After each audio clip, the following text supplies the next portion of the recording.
right, good afternoon, evening, morning, wherever you are getting ready to tune into Fort Wayne on the Move with Councilwoman Michelle Chambers. That's me. I am super excited. Now, we've been talking about a lot of things over the last year, but I've been waiting for this conversation. I had the opportunity to sit down today with our very own Mayor Sharon Tucker. Hello. Hello, Mayor, and welcome to Fort Wayne on the Move. Oh, thank you, thank you. And since you've been in office, boy, has Fort Wayne been on the move. Fort Wayne has definitely been on the move. But, you know, let's talk about you being the first mayor. No, we did have a woman who was elected before, but you are the first one to serve a full term. What has it been like? Is it what you thought it would be? Is it a little different? What is it like being the mayor of the second largest city in the state of Indiana? You know, so I will give kudos to Cosette Simon, who served as the first official female mayor. 11 days Cosette was in position, and then gracefully returned the throne back to Mayor Winfield Moses at that time. And so I will say that serving as the second, if you would, or first African-American female mayor, serving the community is a tremendous honor. First of all, it's a tremendous honor. Second of all, I can share with you that there are moments that you don't realize that you're serving the second largest city until you go to conventions and until you go to other places where, because to me it's just home, right? It's just how do we improve the housing? How do we improve homelessness? How do we add more businesses to our community? And it's just home that you're trying to make sure you can do the best you can for your city. But when you go other places and they start telling you about the populations of their communities, and you're like, yes, we are the second largest city. So I rarely think about our population size, and I think more about the work that needs to be done. I think about the different lives that I get an opportunity of impacting every single day or being around every single day. Those are the things that have probably had the biggest impression or left the biggest impression on both my mind and my heart, because it matters when you hear somebody stop you at the grocery store and say, hey, I'm a wheelchair user and I can't cross my sidewalk because there's no curved ramp for me to be able to get up and down from my vehicle to my house. Can you do something about it? And we have the opportunity to reach out to the appropriate department and say, I need this fixed. Or when you encounter a young student who shares with you the opportunity that they are experiencing, knowing that you're the first female African-American mayor in the seat, and just the sheer pride that they may have in their eyes and in their voice. Those things are things that leave impressions on your heart and on your mind that, for me, encourage me to keep going, to want to do better, want to do more for people. You know, it really speaks to who you are as a public servant. I was thinking about it doing my research. County Council. Yes. We served together as Fort Wayne City Council. Yeah. And now Mayor. Is there one thing that changes drastically in being the mayor versus serving on the county council, the city council, and now mayor? Because I want our constituents to know that our mayor is just very experienced in leadership. And that is wonderful that you are a mayor, but that you know, the pathway to becoming the mayor, it was time consuming, but intentional. Right, you know? right. So is there one thing that changes drastically? Yes, but there's a lot of them, right? Right. But if we're talking about the city as a whole, the moment that I walked across the threshold into this office, instantly I could feel the weight of the responsibility of mayoralship, right, on the shoulders. Everything, no matter what it is, becomes the fault of the mayor. And that is a complete difference than when you're on city council and you're taking votes as Right. to whether or not we should put in a sidewalk or not put in a sidewalk, or whether or not we need a Portland Loo or not need a Portland Loo. The weight of mayor carries everything. Attracting businesses to the community is the weight of the mayor. Crime that happens, even many people blame that on the mayor's office, even if the mayor didn't know those things were taking place. When a business leaves the community, that's a weight that the mayor feels, and you are looking at how can you bring new businesses in to make up the difference of the loss and to gain new headwinds and creating jobs and opportunity. So all those things you feel the pressure of right away. And those are just things that we know from this space, but instantly you start looking differently at street lights and you start looking differently at potholes, and you find out more about how state politics and federal politics impact the way you can govern your own business, your own city. And then the relationships with council, they become important and they become different.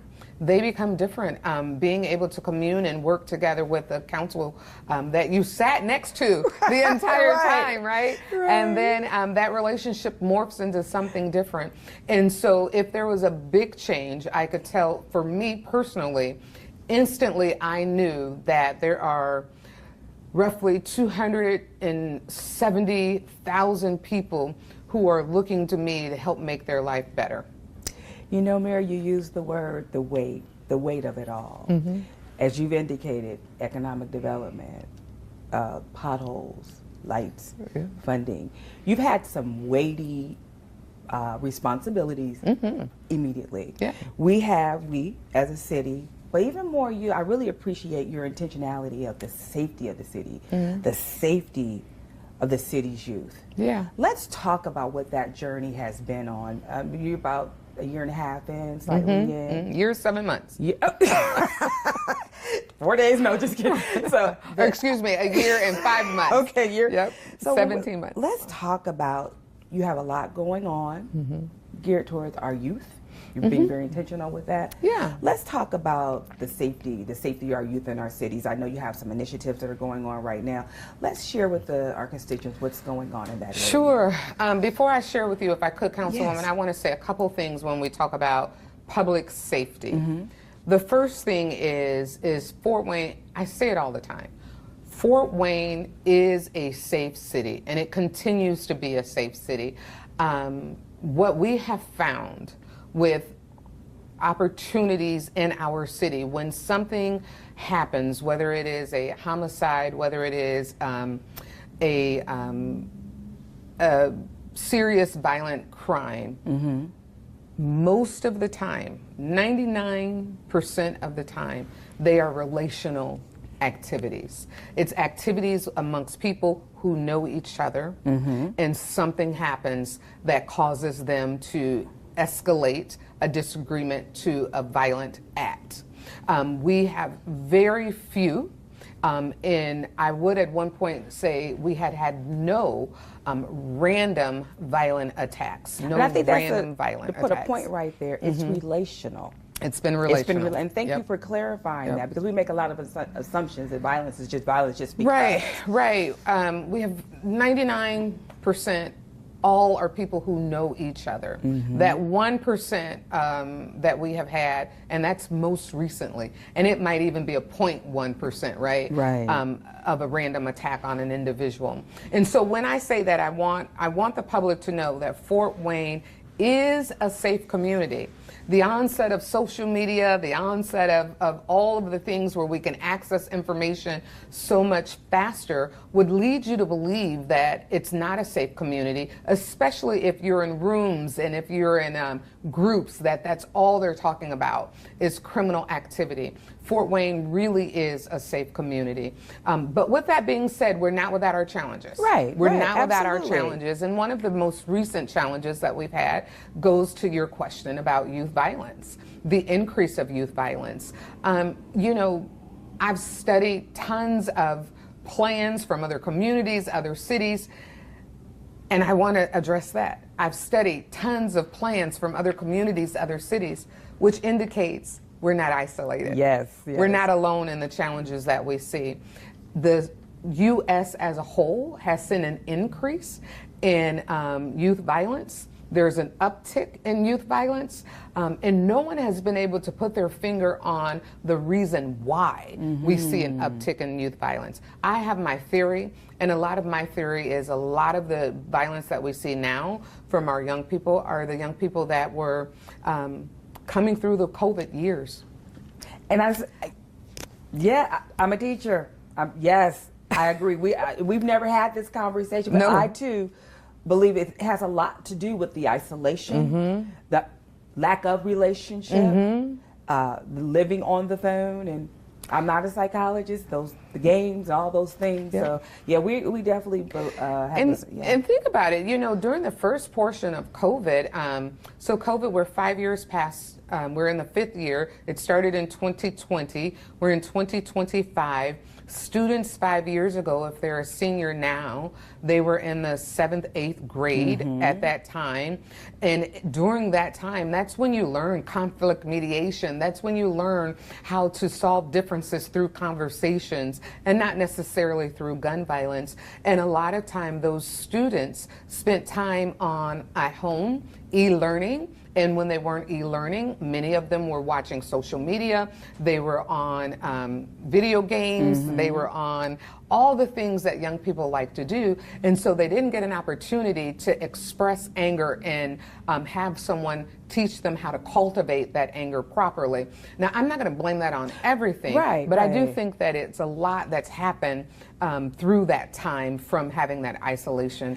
And so we are putting in programs, and we have put in programs to be able to help the people who are boots on the ground that work with our young folks, give them the resources to expand their capacity so that they can do more work with a greater group of young people to be able to help whether it's change the mindset of a young person, whether it is help give them a new outlet, a new place to go to let off the steam that they currently feel.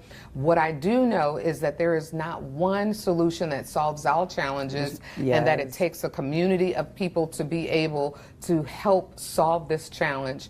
And what I can guarantee to the community is that we're not ignoring Absolutely not. And that leads me into my question. Now, you're providing resources to individuals that are helping with the youth, but you were very intentional in the youth council. Yeah. That I had the opportunity to, I know a couple of those. Tell me about your vision and your passion to make sure that we have great representation, because you and I, we have our opinions, but you are going to the source. Absolutely. You have a diverse group of youth for your Mayor's Youth Council. So we have the Mayor's Youth Engagement Council. It's nothing new. I did not create that. In fact, it was created under Mayor Tom Henry. And so we kept the Youth Engagement Council going forward. What we've done is we've tweaked it a little bit. We have gone out to all of the school systems in the city of Fort Wayne, and we have invited all students to apply. I believe we have some 30 students that are a part of our Mayor's Youth Engagement Council. We tried to invite students from every school system. The students interviewed, the current Youth Engagement Council interviewed the students. They led the process to determine who they felt like would be able to come in and help us move the needle forward and working in the city of Fort Wayne, coming up with ways to solve challenges. So our Mayor's Youth Engagement Council is extremely diverse, with all students from all school systems being represented. I think there is just one school system that was not represented, and we will work on that to make sure that next year we have representation from that high school, because we want to hear from everyone's voice. And so in terms of them helping us with youth violence, on the 27th, on the 27th of September at 5:15, our youth will lead the conversations. They've chosen the panel. They've chosen the people who should be there. They've designed the questions. They've opened it up to the public to be able to come. young folks will have the opportunity to talk to young folks about what's going on. And that's more senior people. We'll just sit and listen. Right. We'll just sit and listen. This is what I appreciate about your administration, the intentionality. It's very clear that you understand you can't be an island. You can't do it by yourself. Right. And the fact that we're bringing in our young people to deal with the issue that they're dealing with. Right. We think we know it all, right? But they will let us know. Yeah. And I really appreciate that you've passed the baton to them to bring it all together. I'm looking forward to attending. So as we're talking about the different public safety things that are going on in the city, we've had, it's like it all came up as soon as you walked across the door. Let's start with, where are we at with trial right now? Yeah. Yes, I agree with you that it seemed like the pot boiled over. Here you go, Mayor. I can tell you one thing, we have been keeping the team busy. Whether we're answering media questions or whether we're researching data or solving. You know me, you know that I'm a reader, that I research, that I look for solutions. I like to get my hands dirty, I say, and get down into the work and try to figure out ways to solve challenges. Try. When I came into the office, it was publicly charged that I fixed TRA. And so in all things, I bring people together. Let's talk. What's going on? What's not happening? What is happening? Very instrumental in the conversation was the executive director of TRA, informed me on the things that he had been doing. I provided him with a few suggestions, a few recommendations. Reach out and get someone that can help train. Because you can't work 80 hours a week and still be around to do the work you need to do. I also recommended that he reach out and get some support to help his staff so the overtime burden that they were feeling could be alleviated until they can bring on new people. If you remember when we were on council, we had granted them dollars to be able to help them fill the gap that they had. And I encouraged him to spend some of those dollars to do the recommendations that I had offered to him. He took that advice. TRA is now in a beautiful position. They have not spent all the money that we have gifted and granted to them. Since he gave me the last update, my one request was create a rainy day fund. So you don't have to come back to us for more resources. And they've been working on that, building a rainy day fund. And last I talked, they were looking at expanding TRA and hiring more people on and putting more cars onto the streets so they can continue the success that they have. So I am very pleased and very happy. And it wouldn't have happened without the collaboration of myself, Joel Benz, their attorney, board president, Rachel Gwynn. You know, Mayor, we're not even halfway through this interview, and I'm tired of all the things. But I want to, a lot of things that maybe our viewing audience doesn't understand. You negotiate a lot of contracts in the city. It's with the mayor's administration. Yeah.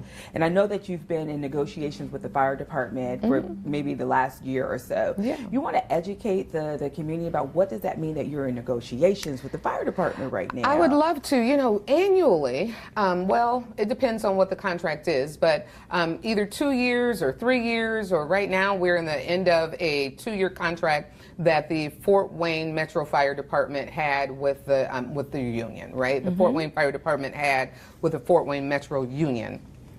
And the contract has come to an end, and we have been reviewing that contract and in negotiations with how we believe as a city we can be financial stewards to the taxpayers, and how we can also make sure that we're taking care of the safety of our firefighters. It is our top priority, right? We want every firefighter to be able to return home at the end of the day. Absolutely. And we want every homeowner to know and trust and believe that if they call 911, there is going to be a fire team that will come to help them in the middle of their crisis.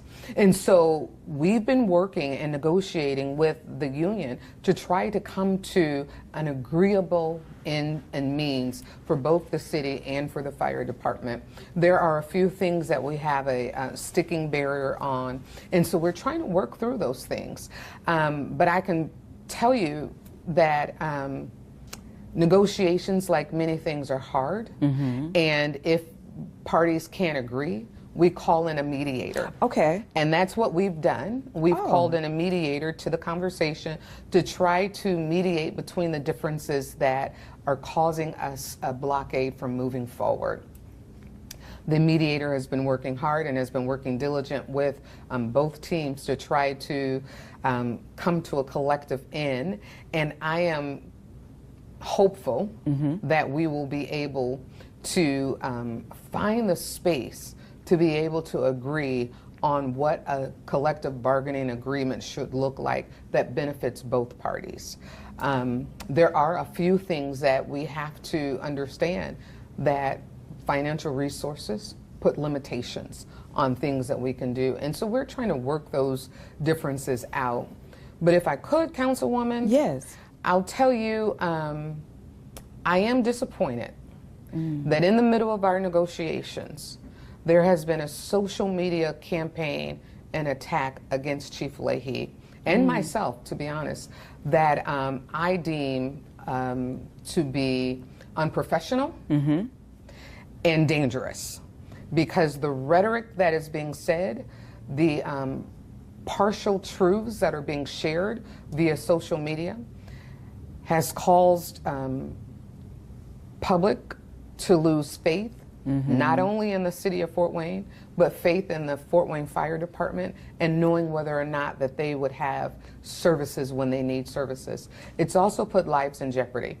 Anytime we see that someone has posted a noose as a response to a comment on social media, or said, you know, with guns, saying we'll take care of it, take care of the problem, that rhetoric becomes very dangerous. And I respect that everyone has the ability to disagree. Absolutely. And everyone has their opinion on how they believe solutions should be solved. But we as a public should never use violence or the threat of violence as a means to get our way. I agree. And thank you for making that clear and explaining the negotiation process. And people are learning, oh, yeah, we go into mediation as well. Yeah. But most importantly, pulling the veil back on the misinformation that's been put out there. Thank you for sharing that. And I believe that hopefully when this comes to an end, that cooler heads will prevail, you know, through the mediation. And I just hope that we're able to bring that to an end, because we have an amazing fire department. You negotiate police contract as well. We have a wonderful public servants that are serving us from fire and police. You know, our firefighters get up every single day and go into the office. I call it the office, but they go into the house, right? To serve the public. When called, when 911 call comes through and the bell rings and says, we need you to respond, they suit up, they jump out there, and they put their lives at risk. That is not lost on me. No. That is a tremendous public service offering, and I recognize that. And we as a city are trying to make sure we do everything we can, making sure they have the right tools, making sure we bring on new recruits so that they don't have to work excessive overtime, making sure that we're investing into new apparatuses so they have the most and best updated equipment that we can possibly afford. And so I want the public to know that we stand beside our Fort Wayne firefighters. We recognize the work that they do and the risk that they take every single day.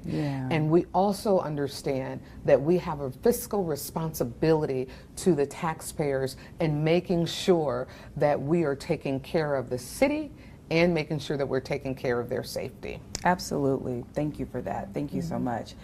As we're talking about public safety, SB1. SB1. It almost should have music. Dun, dun, dun.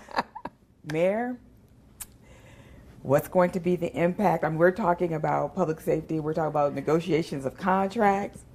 While we're looking at possible cuts. I know we don't know all the details. Is there a way that you can share with our constituents what is SB1 at a very high level? Sure. And how that may affect us as a city? Absolutely. So you said high level because you know I can get into the weeds. No, because I just want everybody's hearing SB1, and there's all kind of versions of it. Yeah. But let's, from your lens and what you're dealing with, right now related to SB1. Yeah. So we call it SB1 or Senate Bill number 1.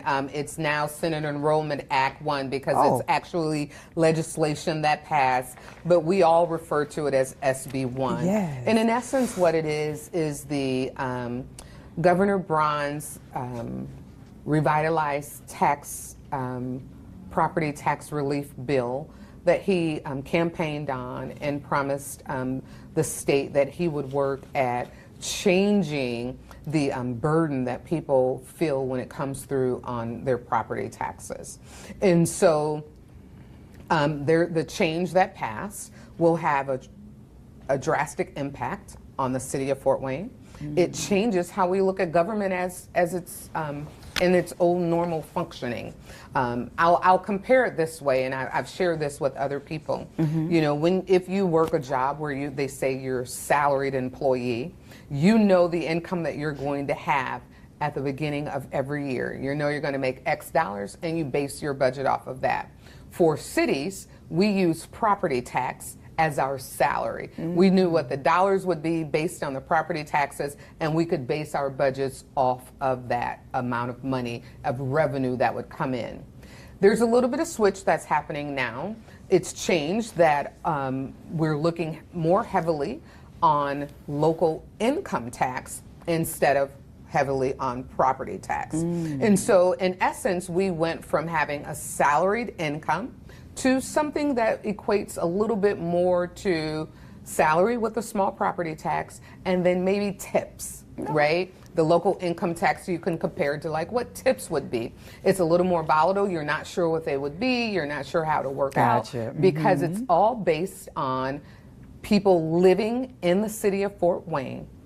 And that tax, that local income tax, will be based on people who live in our city. I see. And so you could have a lot of people who work in Fort Wayne but live in New Haven. We will not receive local income tax from those individuals. If they live in Auburn but work in Fort Wayne, we will not receive local income tax from those individuals. So that's where I say the volatility comes in, because it changes how we collect taxes from individuals that do not live in the city of Fort Wayne.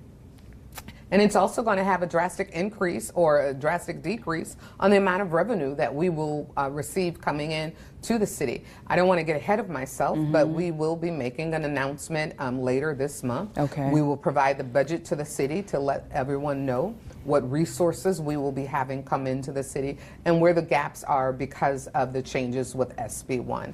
And so because of the deficit that we will have, we are looking at every single nook and cranny to determine what works, what we can modify, what we can change, and continue providing the excellent amenities, service, and care that our residents have become accustomed to. That was an excellent explanation. Very good, very simplified, and I really enjoyed that. It gave me a little more understanding as well. You know, Mayor, I have really enjoyed our conversation. We've been talking about our youth initiatives.